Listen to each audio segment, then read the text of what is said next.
had your microphone on. I'm sorry. Well, welcome. This is the award-winning car talk show in real time, your weekly go-to all things automotive place. Along with Mike Out of This World Mars, King Conrad DeLong, Jeffrey Zekin. I'm Don Armstrong. Glad that you could join us on this chilly weekend in the Houston, Texas area. It'd be a good day for chili. Yes, it would be. Yeah, I want you. Glad you didn't have it last night. Yeah, thank you very much. In the studio, Well, the heater's on. So that would be the ones with beans. Well, that's not Texas chili. There is no beans. No. There are Well, no I beans have to in tell you Texas that chili. I bought. Well, and it was actually outdated. Because buy it at the discount store? Because it sat in the pantry forever, and so I thought, oh, chili. I'll have me some Wolf brand chili. Woohoo! A hot, steaming, delicious bowl of Wolf brand chili. Served over a bag of corn chips. No. Do not use past 1947. That's what I should have had. Oh, that's spam. They but still I did have not spam have. from World War II. I did not have the corn chips, so I opened the can, and I looked at it with no beans, and I thought, Looked like something you'd feed Suze. well, it looked like something that was sick. Yeah. Okay. So did you eat it anyhow? I did, Of course you did. and it was like, yeah, no. All right. So, Reggie, don't hold this against us whenever we Did you have a thermal event after? No, it wasn't like that, but it's like I shouldn't. Let's get on to the I shouldn't be Reggie, eating this. Reggie is waiting on us. Suck it, Please. Reggie.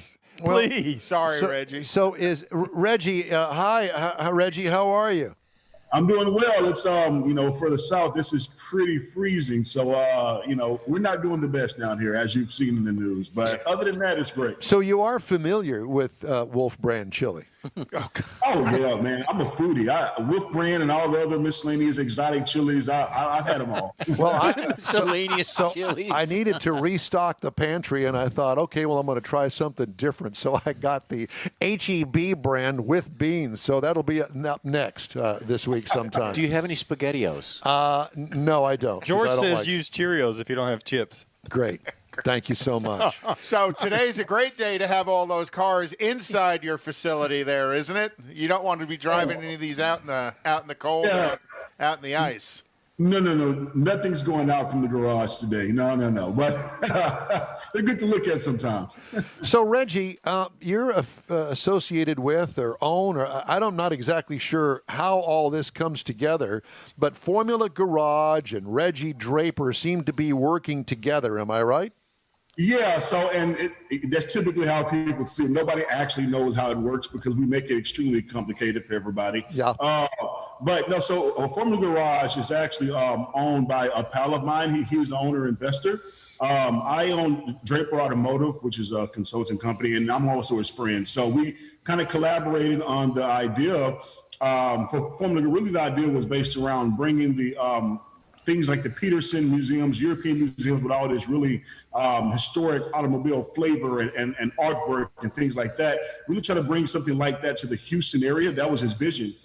So I just kind of worked with him and collaborated to help bring this alive, like the design of the place. We collaborated on which vehicles to purchase because everything in here means something. The paint colors mean something. The type of cars mean something. So I'm more of a partner in the garage.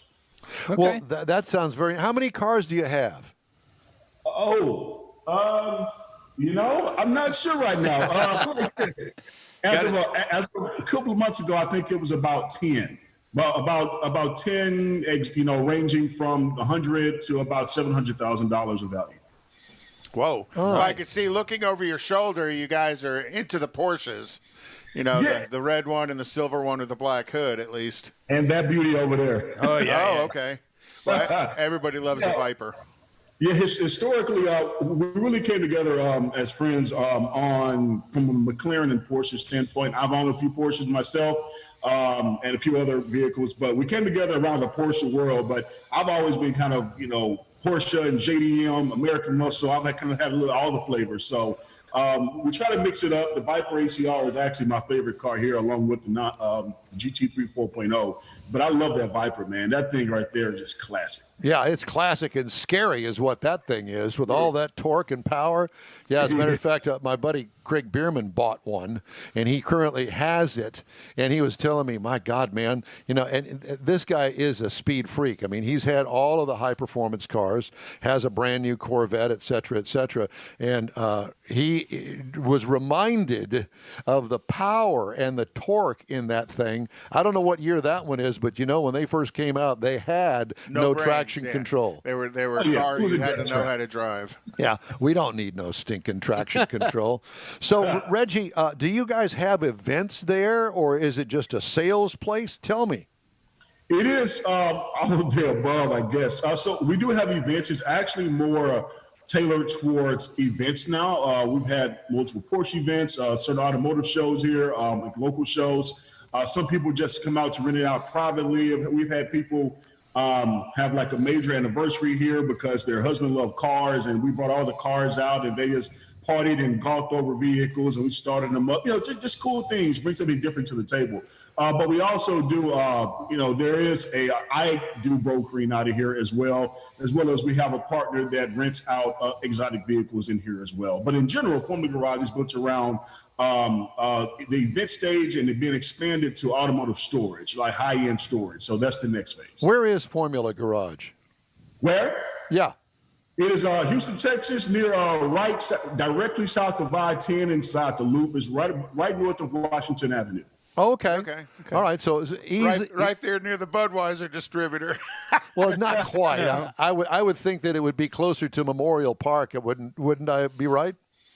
Yeah, exactly. It's not too far from Memorial Park. Obviously, we're east of that, but not too far at all. So people who are interested in using the facility, or as you move into the high-end storage, how can people find you online? So go to formulagarage.com. That's simple as that. The normal spelling for formula and normal spelling for garage.com. And you can go in there and see what the garage has, what we offer.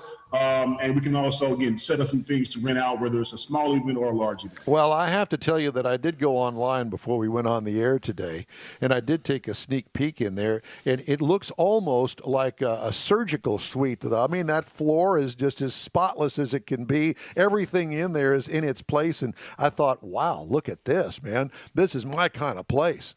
Yeah. It's funny because you'll find everything in here except for a mechanic's corner. That's why it's so clean.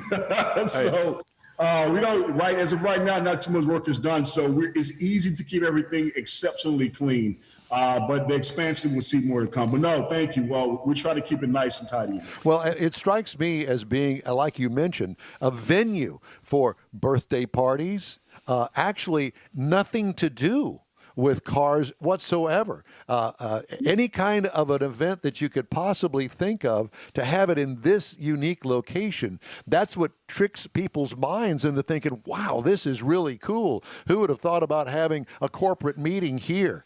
Exactly. And it helps that we have some facilities upstairs to where you can spend the night or rent out over long term. So that helps the cause. Wow. And as you expand into the storage part of it, you're in a great location for the storage, being not too far from the Heights, not being too far from the Galleria area, because there's a lot of people out there that have got some high-end cars that are looking for a safe, secure place to manage the cars for them as well. Oh, without a doubt. So I was looking at some of your pictures online. I'd hoped to share them here, but we're having a little technical deal this morning. But you've also got like a classroom-looking facility there. It looked like for meetings or something, I suppose? So I think the classroom that you mentioned is probably the arcade. I'm assuming. If you see monitors, yes.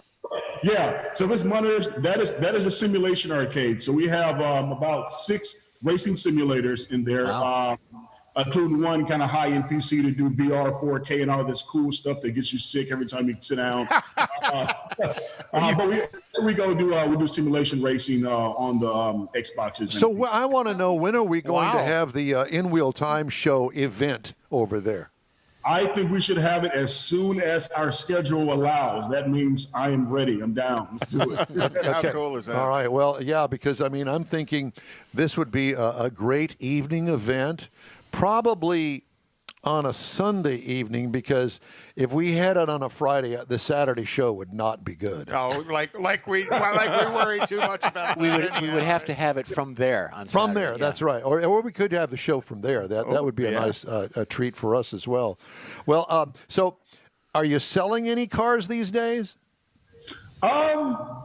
Well, there's potential. We have one Ferrari going up for sale, but because I'm not yet sure if we're going to sell it, I'm not going to name it. But there's potentially one going for sale. But outside of that, me in particular, I'm always doing buying, selling, and flipping.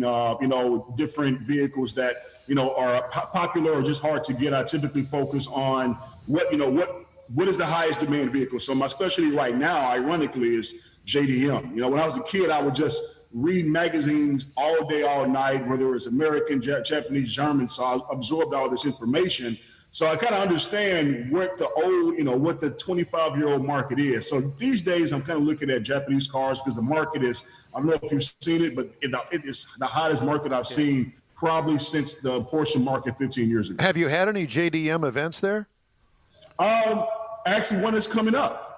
There's one coming up, and I'm actually going to host one that I have coming in, R32 GTR. We're probably going to have it in March sometime, so it should be interesting, and we'll try not to neon light the city up. So, well, please let us know, because I want to attend if it's possible. I've been trying to immerse myself into that whole thing. I know there's a TV show that I really do like out of L.A.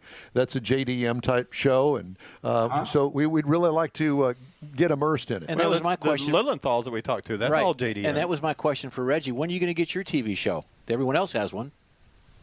I think that's a great question. Who is holding me back from this TV show? I've been trying to figure this out for the last 5 years. I really do. I think it'd be fun to have a TV. I've been poking some friends around some of the review places. I kind of poked some to see if I can get into BBC as if like I'm this awesome person or something. I'm like, hey, if you don't try, you never know. That's right. And it's interesting, you talk about the JDM. There's a lot of Japanese domestic market vehicles in Houston that we see come out to some of the meets and stuff. The Skyline / GTR are the ones everybody knows of, but there's plenty of others on the Toyota side of things, as well as on the Honda side of things. I'm amazed at how many Japanese market cars are here in Houston that are out and about. Oh, yes. Yeah, it's a massive scene. And, it really scaled for us, I would say, somewhere later 90s is when it really started scaling, later 90s, 2000s. But it really started in Japan in the early 90s. So we're now, because these cars are legal, they're flooding from Japan and Australia and China over to the U.S. So that's why prices are literally rocketing probably 100% over the last 18 months. It's ridiculous. I've never seen anything like this before. Well, I would imagine that unlike Amazon, there is a shipping charge. It's a little bit of shipping charge. That's the worst part of it. And the COVID-19 thing has not helped. It'll take you a good 5 months to get something if you buy it in Japan right now. Plus, now with the 25-year-old rule, you're getting into that era of Japanese domestic cars that are even more desirable because you're now, what are we, in the 96 range of cars that are becoming available for importation, and those are really high on the desire line. Reggie, what kind of car do you drive, or do you drive all different ones, whatever's in the shop? The latter, everything's in the shop, but I also, right now, I have a BMW M3. I have an E46. I've had a few Porsches, but right now I'm like, man, I really want to kind of focus on just one simple, fun driver's car. When I was a child, the E46 M3 was one of my dream cars. So how you have those vehicles that it may not be the most expensive thing or the fastest thing, but you just love it to death. Yes. And that's the E46 M3 to me. So that's my current drive. That was Don's dream car, was his Corvair that he had built and has since sold and moved on. Oh, yeah. Never to go back again. Amy should take it to the Dakar. Yeah, no, I'm shop no, the next it's vehicle. gone. That's not. No, that is not. So, Lion or are somewhere. you guys also engaged in any of the big meets here in town? Are you guys putting on any of your own meets, or just your small shows there at the facility? We have done some. I've done some, but we are typically involved with some of the meets. Coffee and Cars, I think, is getting ready to re-engage. The car culture. We're really engaged with Anthony over there with the car culture and some other meets. We're pretty engaged. Even the specific like PCA meets and some of the other McLaren things. So you'll see a lot coming from McLaren Club of Houston, which is actually I would say it was championed by Formula Garage. So that's going to be cool. Okay, cool. Yeah. Well, do you ever do any cruise-ins? It's kind of a stupid question. I wouldn't imagine. Well, with those that kind of would. cars, you want to go cruising. That's what you want to take Do you? out for a spin. So tailpipes and tacos next Saturday if the was weather just about to permits. say the same yeah. thing. We'd love to meet you. Come on out there. That's going to be over at Lupi Tortilla in Katy. Out there. Kingsland and 99. Yeah, Kingsland and 99, which is right off of I-10 and 99. Come on out, Reggie. I'll find you out there. Yeah, you had me at tacos. I was good at tacos. Yeah, and they also have Bloody Marys and margaritas. So, I Mimosas. mean, somewhere along the way we can connect, I'm sure. Nice. No, I'm all down for that. All right. Well, Reggie, it's great to talk to you. It's a pleasure to meet you. Thank you for bringing us inside the Formula One garage down there off of Washington Avenue, just south of I-10. Kind of a great new idea for the Houston market. Absolutely. Thank you. Yeah, exactly. So we look for you next weekend, and if we happen to miss you by some chance, we must connect. Come on up and introduce yourself. We'll be Thank you. on the deck. I'll try my best to get out there, and if nothing else, we're going to do some more in-wheel time at Formula Garage, and we'll definitely figure something out. So I appreciate the time, and thanks for allowing us to show a little bit about Formula Garage. Thanks, Reggie. Formula One Garage and Draper Automotive. Just Formula Garage. I'm sorry. Yeah, just Formula. Just for But me. that's okay. You added the one. So they're the did. top of the list, so They're they can number be one, number yeah. one. I just have to tell you this. You can take him off, Jeff. I watched this week a very interesting documentary. Do you remember Willie T. Ribbs? Yeah. He was a Trans Am racer back in, I'm going to say, 80s-ish. Yeah. He also did NASCAR. He did some NASCAR. I think his call to fame was Trans Am racing, and he was racing. I can't remember if he was doing Mustangs or the Mercury Capri Mustang version. Yeah. And he was unbelievably successful. He was also did a segment on that show out of Vegas with the guy that does all the Counting cars. counting cars. He did a count, segment on that, whatever. I believe, something like that. Well, I have to tell you that this was the most engaging, I couldn't stop watching it, engaging documentary, and it's called Uppity. I'll have to go look for it. Uppity. It was on Netflix, and I watched it this week, and it really struck a nerve with me. I don't know how or why. It's on some subliminal level. I don't know. But it was really, really good, and I would encourage everybody to watch it. His trials and tribulations. He was black. Yeah. And the trials and tribulations that he went through, because his mindset was that he was not. I'm a race car driver. Bingo. I am a race car driver, and I'm successful, and I'm effective, and the struggles he had getting funded to do that. Yeah, and you're going, what? That you went through that? You've got to be kidding me. Why? Why do you have to do? I mean, you shouldn't have to do some of these. He was a damn good race car driver. Yeah, and he did have a bit of an attitude, kind of unlike Dale Earnhardt had But an he's a attitude. self-promoter, and that some people look at that as attitude, and other people look at it as this is what I have to do to get Initiative. funded. That's the successful to do the side of things it, I yeah. do, because it takes hundreds of thousands Absolutely of dollars. fascinating. You must I have to watch show it. that. I have to watch that. Uppity. You can't. I mean, how can you forget that name? All right. Time now for This Week in Auto History. Okay, And- Jeffrey's got a little quick video to run with this. I absolutely And do. in 1900, I remember that well. we know you Sure you did. did. J.W. Packard received his first automotive patent after forming his company. So, again, as this is the very first Packard that was produced. I like it. Yeah, in 1900, and look, it's a tiller steering. It has just a stick that you steer with, not a steering wheel. In 1909, the Indianapolis Motor Speedway Corporation was incorporated by Carl Fisher as president. And the first couple of races at Indy... Of Fisher Body? Yep. Oh, Nice. And the first couple of races were just on dirt. It wasn't until later that they actually put the bricks in.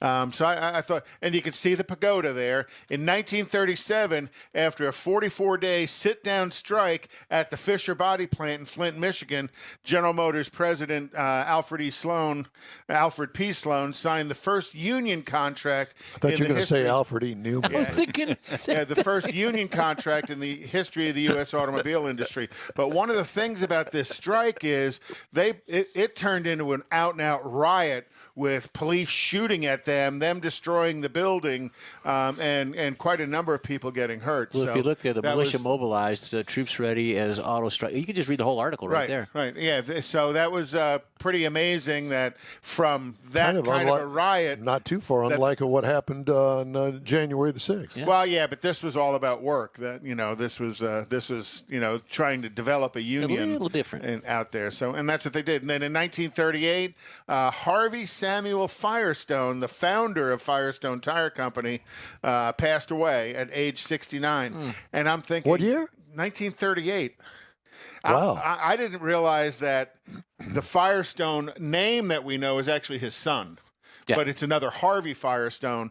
So you got to remember, Firestone tied his company to the Model T with Henry Ford at the inception. They were pals. Right. That was the only tire you could get on a Model T. Was it the Firestone daughter married the Ford son?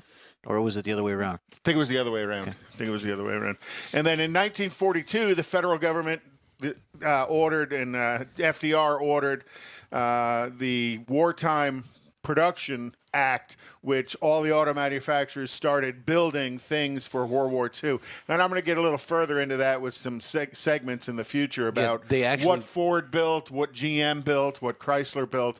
It's relatively amazing how they turned the auto industry into war production and did. Wasn't there a representative of Ford Motor Company that actually joined the service and then he went to the manufacturers to do that? Yes. Okay.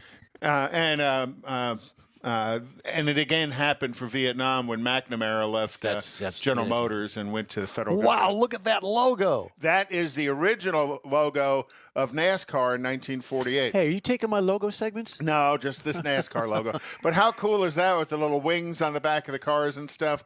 I thought that was interesting considering stock cars. That was their first logo for NASCAR. And that was, what was that? Red and white checkers. 63 years ago. Careful. No, actually, it was 73 years ago. Careful. In 1951, Marshall Teague drove the Hudson Hornet to his victory at the Beach Oval of the Daytona Grand National Race in Florida. In 1953, the Willys Overland Company bought Jeep. The Jeep name, you're going too quick for me, Jeffrey. Bought the Jeep name to celebrate its golden anniversary. And then in 1958, the Ford Thunderbird produced its first four-seat car. So that was the when Ford Thunderbird went to more luxury. That was the end of the Thunderbird. The beginning of the end. My grandfather had one of those. I remember that car. Still the beginning of the end.